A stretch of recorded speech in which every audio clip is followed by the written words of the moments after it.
Introduction. Imagine being forced into marriage with a man you barely know. Amarachi thought her life was over when her family arranged her, wedding to a poor farmer named Chick.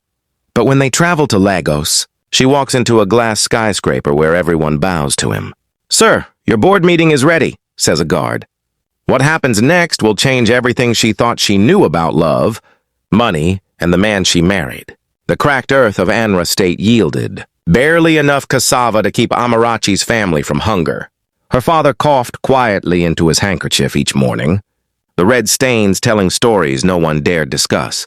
The village midwife had called it the rich man's sickness, an irony not lost on them when the hospital bills swallowed 2 seasons' harvest. At sunrise, Amarachi's mother balanced a basin of garden eggs on her head, walking 6 kilometers to Igbara Market. By dusk, she returned with coins barely covering the loan collector's interest.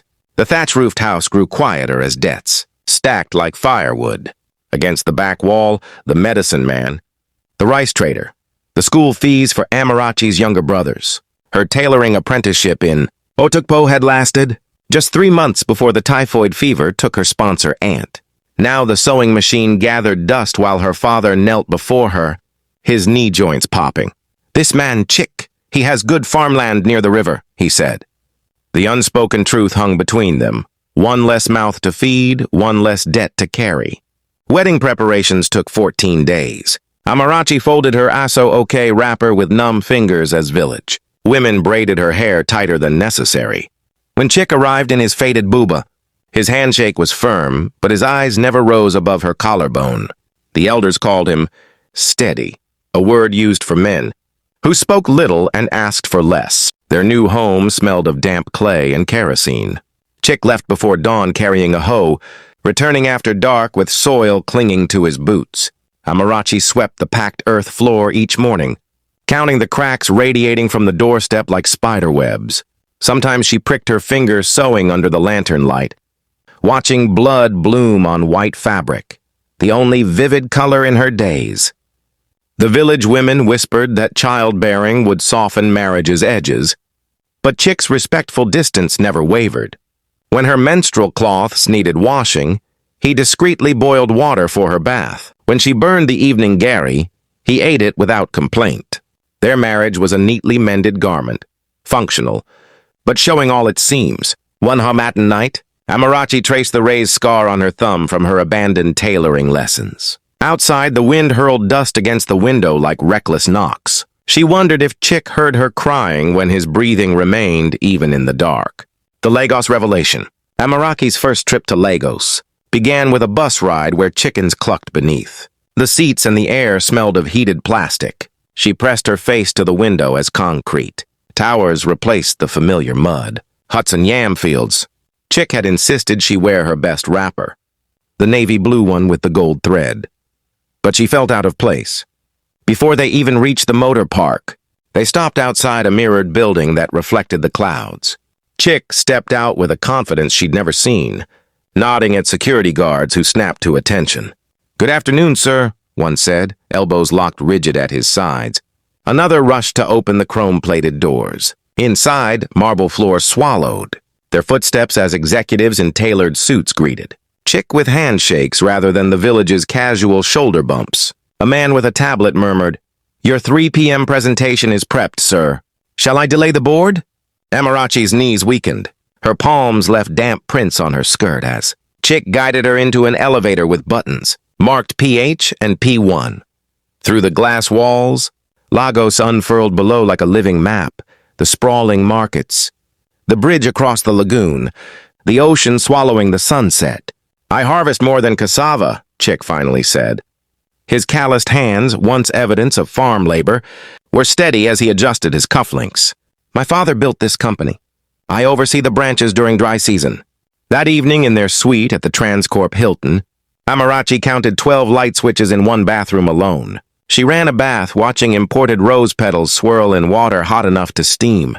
Chick sat on the bed, still in his village posture, shoulders slightly hunched, feet flat on the floor.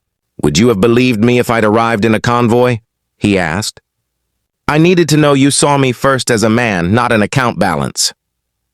They moved to a villa on Banana Island where geckos darted across vaulted ceilings. Chick kept his rusted hoe mounted in the garage, its blade polished weekly by puzzled staff. On weekends, he drove them back to Anra in the same battered pickup, funding school roofs and dialysis, machines while still sweating alongside, farmers during planting season. Amarachi traced the geometry of their new life.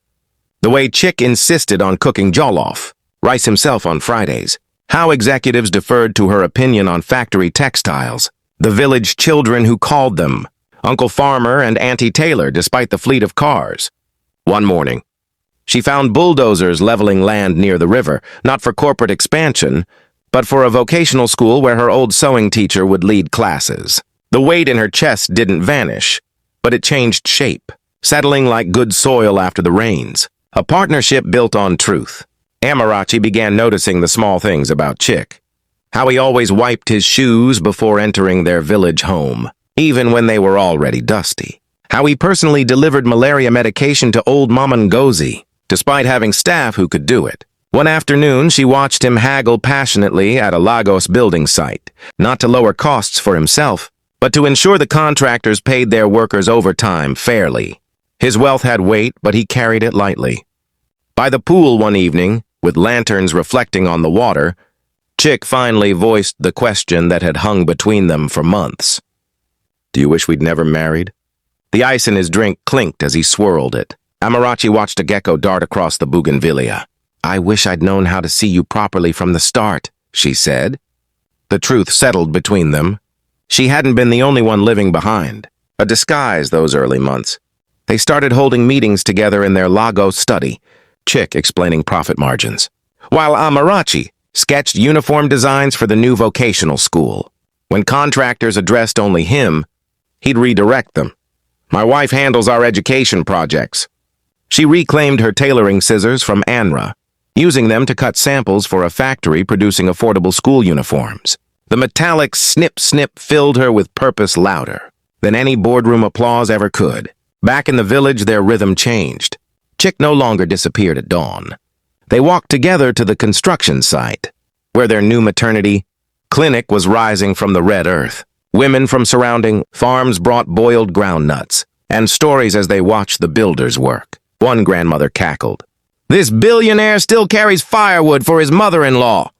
Amarachi smiled, realizing she loved him most in these unguarded moments.